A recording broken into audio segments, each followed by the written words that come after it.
Alright, tubers, I'm gonna make a little video here before I get started on this. As you can see, go-kart's gone. That wiring harness and everything, I couldn't get it to work. Couldn't get no spark. Changed out the whole harness and I couldn't get it to do anything. I don't know if I told you about the rear end on the deer. I finally got it back together. Got it on. Everything works fine. I can't find 6th gear, but I do believe it's just because of this here not being notched out far enough. So I could notch it out and find 6th gear, or leave it as it is, because the first 3 gears in this transmission are so low. I don't think that 6th gear is really going to help none as far as speed, because it's not really all that fast anyway. I've never changed any of the pulleys out on this one. This one's got a weird pulley setup, and most of the time when I fool with pulleys, it never acts right again. So this one, besides that one idler pulley going out all the time, I mean, it'll go out every 6 months or so. Besides that one pulley, you know, this design's pretty good. Dinky Donkey, I don't know if y'all heard anything else about it. The last time I rode it, I throwed a belt after I spent more time than I wanted to on it. I'm fed up with Dinky Donkey. I love it, but I hate it too. So, as you can see, we've got the duals on the deer, and I'm going to change up the front end on it again. You know, that's another thing that I keep changing on this one's front end. But I think I'm going to go with the same style wheels on the front. I'm going to try to, the height of the tractor is I'm going to try to keep it the same. I'm going to have to offset my spindles, probably flip them, but I'm going to do a little bit of work to that and get that fixed. This front end is real tight. When I built this front end, it works good, but it is so tight. There's something that's not right in it. But I plan on putting these tires on these wheels and putting them on there. That way it'll have the same size wheels all the way around it. I think it'll look pretty neat. She's a little bulldog right now, but I'll fix that. These paddle tires here are like, I think they come out to be like 20s. And what I took off of it were 23s. I don't know if it's going to be a mistake or not. It's okay with me. So far, everybody likes it. They've seen it. You know, tell me what you think about it. But rear end acts fine. She's a mule again. I mean, what we've been pulling out of the brush and everything, as long as I can keep the front end weighted down. That's one of the reasons I want to work on this, get the front end to where it ain't so tight, and get some bigger tires on it. That way it'll steer easier, and it'll hold some weight if I want to put some weights on the front, if you understand where I'm going with this. Because when I hook it to the trailer, I almost got to stand up and lean over the motor just to keep the front end on the ground. Flat ground, it's fine, but if I'm going up a hill, then the front end's raising up, because it has so much traction and there's not enough weight on the front of it. But it's not necessarily a mud mower, it's more of a trail mower, tractor. Okay, all right, we got that one. Tractor, I rewired the tractor. I like what I did. I put new ends on everything, got it cleaned up. The only downside is I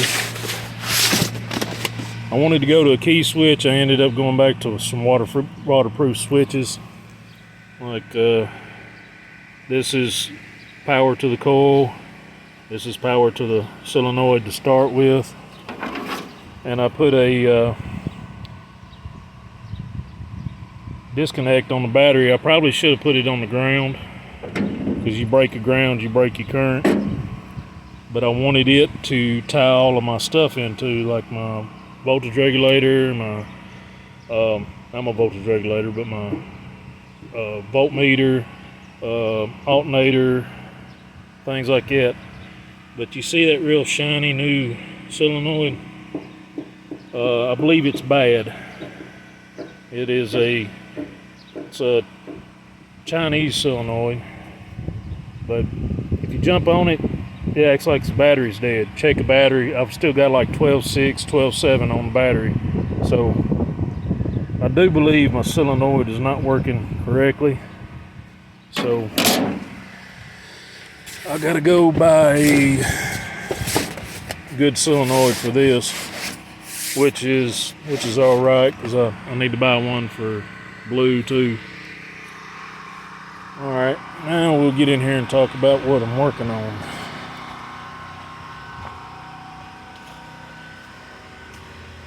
We are changing compressors, or changing tanks rather. Here's the top end of my other compressor. We had cut it off the other tank. Like I said, the other tank, it over the years, it just rusted out and was leaking. And this one, it was fed right there from the old compressor. I plugged it off, plugged this off, and this is where I'm gonna see. This is where the compressor is gonna feed the tank, and you can see I cut a hole in it there. I've got oh, it's right here. I made me a bung.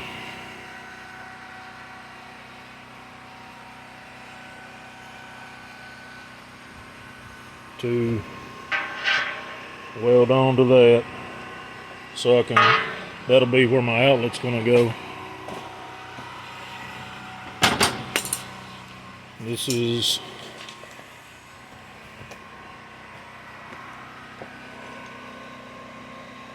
It'll go right there, and then that's where my feed will come out of it. Yeah, there's this copper line that's going in front here. It ties into this right here. That's my switch, cuts it on and off. But anyway, we just cut that directly. Oh, I don't like bending over.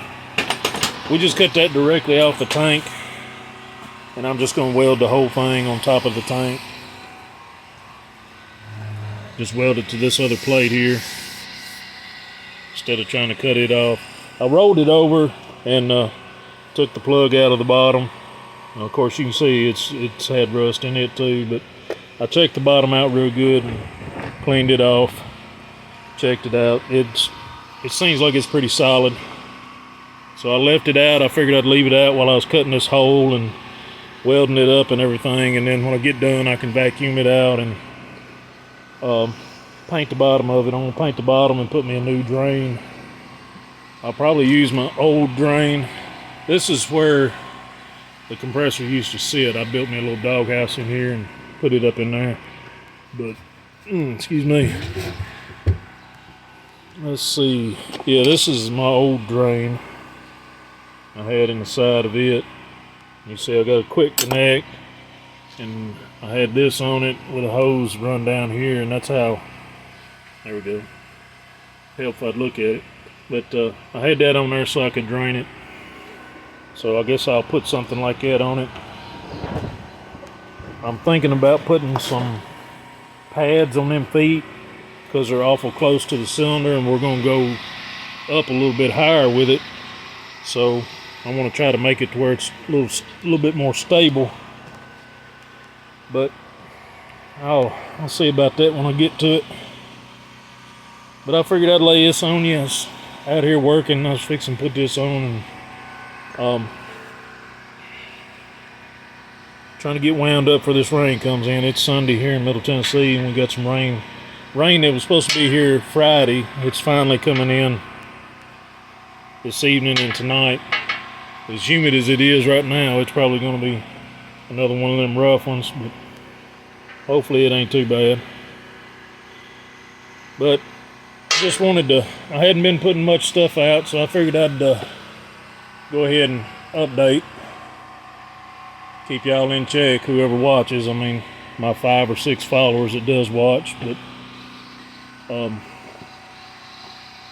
so far our new rig on our tent is doing pretty good. It's pretty stable.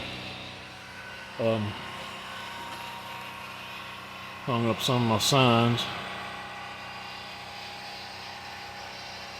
But I guess I'll let y'all have it back right now too, because I'll probably make another one after a while when I get this cleaned up a little bit better and get into it a little more. Just got out here and got wound up on and said, hey, I need to make a video. I ain't been putting none out. So figured I'd let y'all know about that stupid go-kart. It'll probably receive a repower down the road, but as of right now, I'm trying to stay away from stuff that is not necessary and stuff that I know that I'm not going to have very many issues with, like the deer. I mean, we break down on it every once in a while, but usually I know what's wrong with it and I can fix it. Just may not be time to work on something like that. But yeah, like the tractor, blue, they need to be fixed. This, we have no air right now, so this has to be fixed. So, trying to get back into work in progress, and this here is a story of all in its own. For some reason, I keep leaving it out in the rain. It keeps getting water in it. Last time I drained it and cleaned it out and everything, I filled it back up and bled it off. And somewhere along the line, I've lost my little rubber plug that goes on top of the cylinder. So now she's down again. So I'm gonna have to find me a rubber plug to go in it and possibly find me another jack too to have one as a backup. But I'm gonna let y'all have it back, tubers. I'm gonna get busy here.